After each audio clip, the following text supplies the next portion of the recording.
In November of 1943, an American submarine commander wrote the kind of letter most officers spend a career avoiding. Not an excuse, not a request for better orders, a confession. He wrote that he had been responsible for an unproductive patrol, and that the Navy should relieve him with someone who could do the job better. Then he signed his name, Commander Joseph Francis Enright, United States Navy. The failure was not abstract, it had a shape. A Japanese fleet carrier, Shokaku, one of the ships that had helped launch the attack on Pearl Harbor. Enright had found her, he had identified her. He had closed the distance until an attack was possible. And then, in the moment that mattered, he pulled away. He could explain it. Daylight, escorts, the angle, the risk. But the truth was harder than the reasons. He had been close enough to act, and he had not acted. Admiral Charles Lockwood accepted the letter. Enright lost his command and was sent to Midway, away from the patrol lanes, away from the periscope, away from the one place where a submarine officer either proves himself or disappears into paperwork. For most men, that would have been the end of the story. But 1 year later, almost to the day, the decision he had failed to make would return to him in the dark. Only this time, the ship in front of him would not be Shokaku. It would be larger than anything the United States Navy believed Japan still had. A carrier so secret that even the men building it were forbidden to speak its name. A ship built to survive almost anything, and sunk because the parts nobody could see had never been finished. That ship began as a number, hull number 3. In May of 1940, at Yokosuka Naval Arsenal southwest of Tokyo, workers began laying down the keel inside a dry dock large enough for Japan's most ambitious warships. The site was sealed off from the outside world. A high concrete wall guarded the dock. Military police watched the perimeter. Workers lived inside the compound. The ship was not discussed in public because officially there was no ship to discuss. Japan had already accepted a brutal strategic fact. It could not outproduce the United States, not in steel, not in fuel, not in shipyards, not over a long war. So the answer, on paper, was to build fewer ships that were individually overwhelming. Ships so large, so armored, and so heavily armed that American numbers would not matter when the battle lines finally met. Hull number 3 belonged to the Yamato family. Her older sisters, Yamato and Musashi, were the largest battleships ever constructed. More than 70,000 tons at full load, 9 massive 18-inch guns. Armor so heavy the ships seemed less like vessels than floating fortresses. Hull number 3 was meant to join them. Then the Pacific changed in one afternoon. June 4th, 1942. Midway, American dive bombers caught the Japanese carrier force at the worst possible moment. Aircraft on deck, fuel lines out, bombs and torpedoes being shifted in the middle of a mission change. Within hours, Akagi, Kaga, Soryu, and Hiryu were burning. Japan did not just lose 4 carriers. It lost trained deck crews, pilots, air groups, the core of the carrier force that had opened the war. And it lost time, which was the one resource its industry could not manufacture. Within weeks, hull number 3 received a new destiny. She would not be completed as a battleship. She would become an aircraft carrier. But even that answer was compromised from the beginning. Her hull was too far along, too deep, too massive, too shaped by battleship thinking. She could not become a normal fleet carrier without tearing apart everything already built. So the Navy settled on something stranger, a carrier that was also a depot, a floating reserve base, A ship that could carry aircraft, fuel, spare parts, and replacement machines for other carriers that no longer existed in sufficient numbers. Her air group would be limited. Her purpose would be support. The name chosen for her was Shinano. On paper, Shinano was almost impossible to imagine killing. She displaced roughly 72,000 tons. Her belt armor was thick. Her armored deck was heavier than anything a normal carrier carried. Her flight deck added still more protection. She carried dual-purpose guns, anti-aircraft weapons, rocket launchers, and 4 steam turbines, producing enough power to drive her through the water at nearly 27 knots. Engineers believed she could survive a punishment that would have destroyed an ordinary carrier many times over. Some estimated that it might take around 20 torpedo hits to make flooding unmanageable. But that was the ship on paper. The ship in the yard was different. By the summer of 1944, Japan was running out of carriers again. At the Philippine Sea, the Japanese Navy lost 3 more. The Marianas fell. American B-29 bombers now had bases within range of the home islands. Every week, Shinano remained unfinished. Japan's situation worsened, so the deadline hardened. The ship had to be finished within the year. The yard could not honestly meet that order. There were not enough workers. There was not enough time, and the details that make a warship live after it is hit began to slip off the schedule. Watertight tests were skipped. Bulkhead seals were left incomplete. Cable runs passed through compartments without proper closure. Ventilation ducts crossed spaces that would need to hold back the sea. Fire mains and pumping systems existed in places as installation, not as reliable capability. The carrier was receiving armor, guns, machinery, and official confidence. But inside the shell, the hidden parts were still unfinished. That mattered more than anyone in Tokyo wanted to admit. On October 8th, during the floating out process, the dock caisson malfunctioned as harbor water entered. Shinano surged forward and struck the dock wall, damaging the bow area below the waterline. Work did not stop. It could not stop. On November 19, 1944, Shinano was formally delivered to the Imperial Japanese Navy. Captain Toshio Abe took command of a ship that looked immense from the outside and incomplete in every place a captain fears. Abe was not theatrical. He was not panicked. He was an experienced officer, a former destroyer commander, the kind of man who understood that fear is useless unless it becomes a list. So he made one. Watertight doors still missing, air pressure tests not completed, bulkhead openings not sealed, pumping capacity insufficient, damage control parties undertrained, critical systems unfinished. Abe asked for more time. He wanted the ship finished before it was asked to survive the ocean. The answer was no. Shinano was too valuable to remain where American bombers might one day find her. She had to leave Yokosuka and move to Kure, a short passage, about 300 miles, one night at speed. Abe was also told that promotion waited at the other end, Rear Admiral, a higher rank for bringing the ship safely through. But he already knew the truth. The danger was not just outside the hull, it was inside it. On the evening of November 28th, Shinano left Yokosuka under darkness.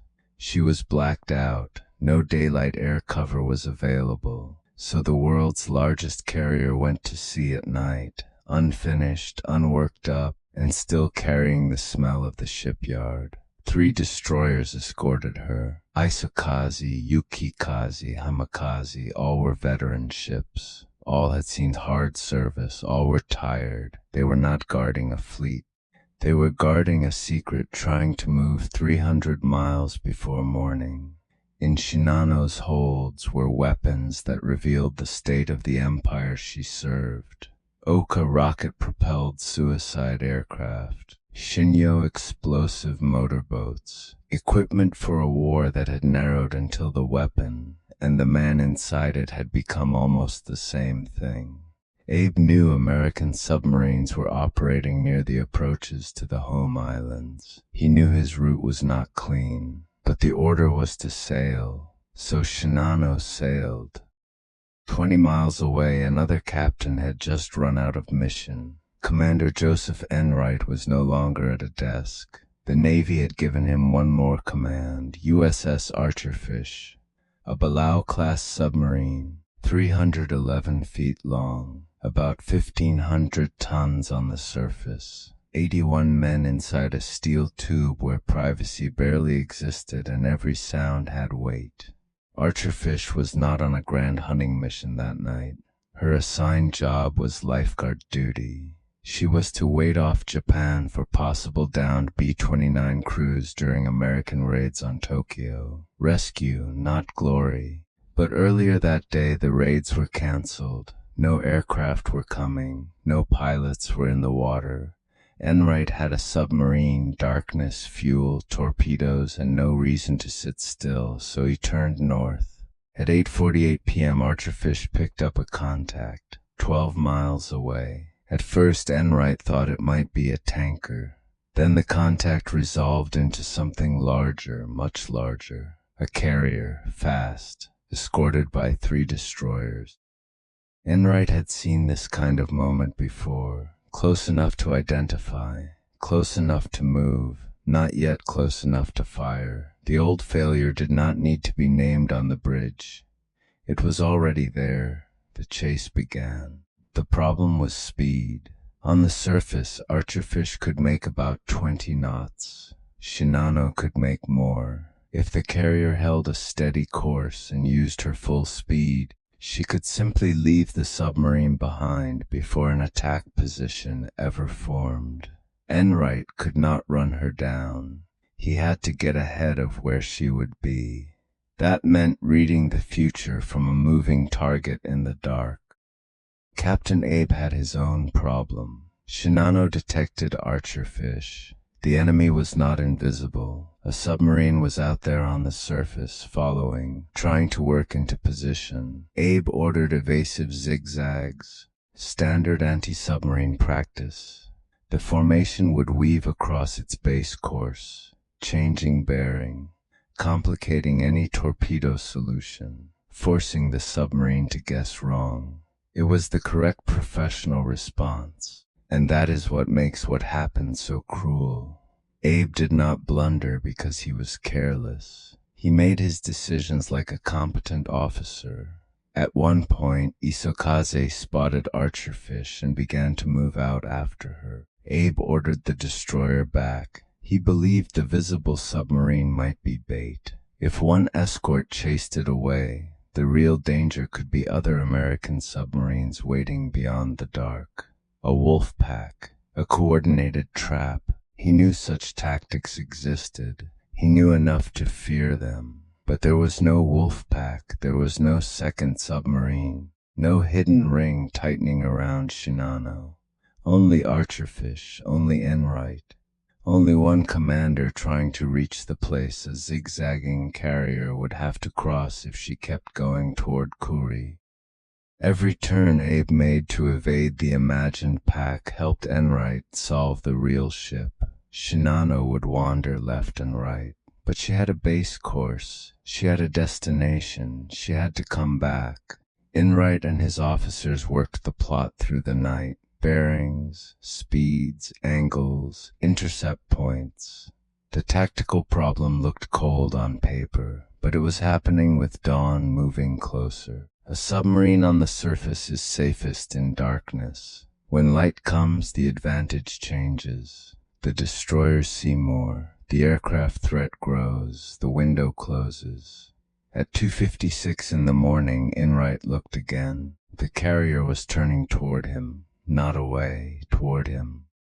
This was the line he had reached once before. Enough evidence, enough risk, not certainty, never certainty. Just the point where a commander must decide whether the reasons not to fire are real reasons or only fear wearing a uniform. At 3:05 a.m., Archerfish dived. 12 minutes later, she was inside roughly 1,400 yards. Forward tubes ready, 6 torpedoes, Mark 14s, a giant target crossing the firing line in the last dark hour before dawn. Enright gave the order, fire. 1, 2, 3, 4, 5, 6.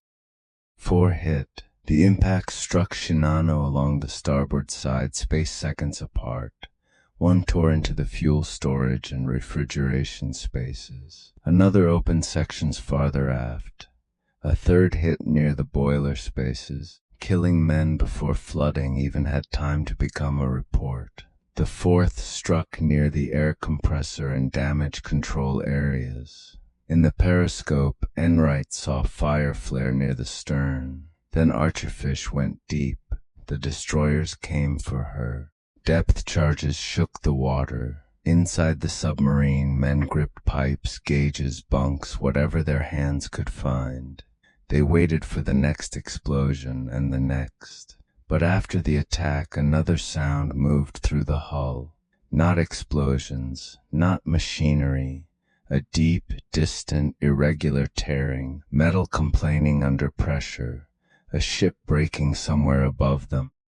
On Shinano's bridge, Captain Abe did what trained captains do. He did not collapse. He issued orders, battle stations, damage reports, counterfluting, pumps, casualty control. The voice on the bridge had to remain useful because if the captain became fear, the ship would become panic. At first, the damage seemed survivable. 4 torpedo hits should not have been enough to kill the largest carrier in the world. Not with that armor, not with that displacement, not with the assumptions written into the design. But the sea was not reading the design. It was entering the unfinished ship. Water moved through openings that should have been sealed, through cable passages, through ventilation trunks, across bulkheads that existed physically but not functionally. The systems meant to isolate flooding were incomplete. The men meant to control it had not been properly trained on the ship that was now dying beneath them. The carrier's great armor had not failed in the way an ordinary viewer imagines. The shell held well enough. The inside betrayed her. Abe ordered counter-fluting to correct the list. For a time it worked. The angle improved. The ship seemed briefly to be fighting back. Then the flooding outran the corrections. The list returned. Power failed. The pumps lost strength. Compartments that should have been separate became connected by water. At 7:45 a.m., Shinano lost all power. The escorts tried to tow her. Hamikaze and Isukaze got lines across, trying to drag the huge carrier toward shallow water, toward a coast, toward anything solid enough to keep her from disappearing. The cables held only briefly. The ship was too heavy with the ocean now inside her. The lines snapped. There is an image from that morning that says more than any tonnage figure can. An officer on Shinano's bridge wrapped the emperor's portrait in cloth. He carried it to the rail. The portrait was passed by line to a destroyer, hand over hand. From the largest carrier ever built to a smaller ship that could still float. The symbol left first. The ship followed later. By 10:18 a.m., Abe gave the order to abandon ship. At 10:57, Shinano capsized. She had been at sea for about 17 hours. She took 1,435 men with her. Captain Toshio Abe remained among the dead. He had made the list before sailing. He had written down the missing doors, the untested compartments, the inadequate pumping, the holes that turned armor into theater. He had asked for time. He was refused. And then he died inside the exact proof of what he had warned. Japan did not announce the loss. How could it? The world's largest carrier, secret from birth, had gone down on her first voyage before she ever launched combat aircraft. The survivors were not simply sent home. More than 1,000 men pulled from the Pacific were isolated afterward, kept from spreading the story while the Navy tried to bury the scale of the disaster. In official silence, Shinano did not sink. She vanished. The Americans did not understand the victory either, not at first. When Enright reported what he had attacked, American intelligence doubted the size. The United States believed it had already accounted for Japan's surviving carriers. A ship that large did not fit the picture. Archerfish was first credited with sinking something smaller, a cruiser. Then, after Enright's periscope sketch was reviewed, the credit became an escort carrier of around 28,000 tons, still wrong. The real ship was Shinano. The real displacement was roughly 72,000 tons. The truth would not fully emerge until after the war, when Japanese records began opening and the ship that officially did not exist finally acquired a grave in history.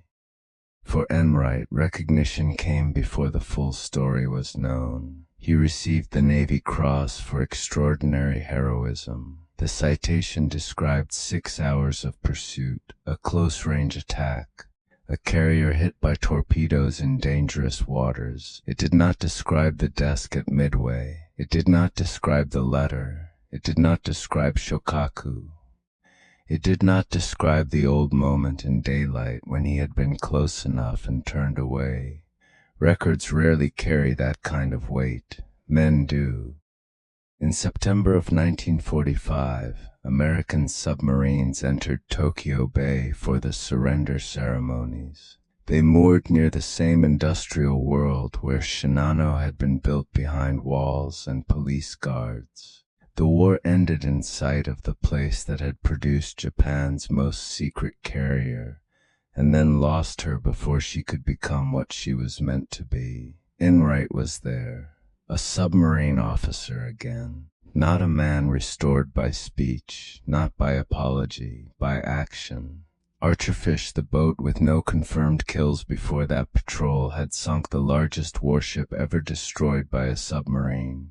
The ratio almost does not sound believable. A 1,500-ton submarine against a 72,000-ton carrier. One boat, alone in the dark, against a ship designed as an answer to American industrial power. But the ocean did not measure pride. It measured openings, timing, training, seals, decisions. Shinano was commissioned on November 19th. She sailed on November 28th. She was gone on November 29th. 10 days in service, 17 hours at sea. The Yamato idea had promised that an empire unable to build many ships could build perfect ones. Yamato sank, Musashi sank, Shinano sank. All three reached the bottom of the Pacific, not because size meant nothing. Size mattered, armor mattered, engineering mattered. But a warship is not saved by what the enemy can see from a distance. It is saved by what holds in the dark, below the decks, after the first shock comes. Decades later, Enright kept the names of his Archerfish crew close. He remembered the men inside the steel tube with him that night, the men who waited through the depth charges and listened to the sound of a giant ship dying somewhere above them. He eventually wrote the story down, but the center of it remained the same. A commander who once asked to be relieved because he had failed to attack. A secret carrier launched before she was ready because an empire had run out of time. Two unfinished things meeting in the last darkness before dawn. One was a ship built with armor outside and weakness hidden within. The other was a man carrying failure inside him, waiting for the moment when the same choice returned. At 2:56 in the morning, it did. This time, Enright did not turn away. This time he fired.